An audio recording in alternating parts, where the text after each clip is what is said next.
Здравствуйте, дорогие телезрители! Наша жизнь — это бесценный дар, который дан нам на время для счастья и радости на этой земле.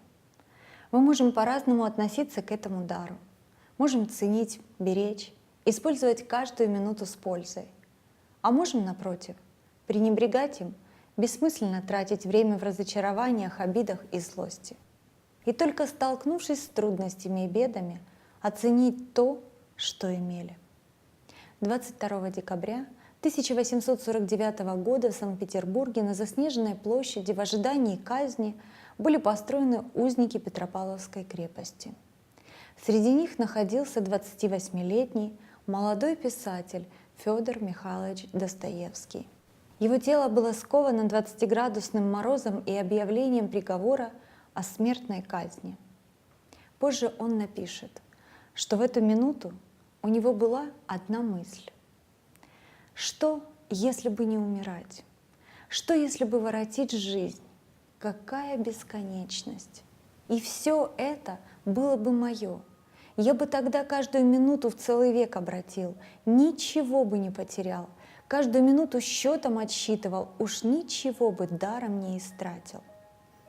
Когда были отданы последние распоряжения, и солдаты направили ружья на прицел, а до смерти оставались считанные секунды, к месту казни подъехал экипаж. Вышел флигель-адъютант и возвестил о помиловании.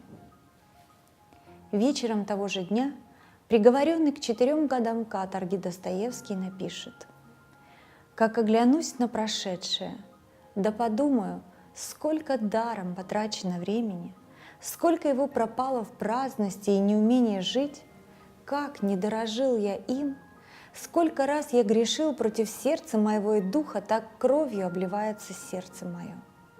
Жизнь — дар, жизнь — это счастье.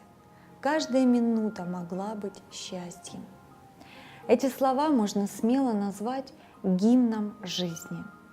Человек, который чувствовал близость смерти и пережил такое потрясение, четко осознавал каждое написанное слово. Оглядываясь на эту историю, понимаешь сейчас, что каждый наш день — это подарок. И как только мы открываем глаза и приходим в новый день, с нами приходят и все счастливые воспоминания.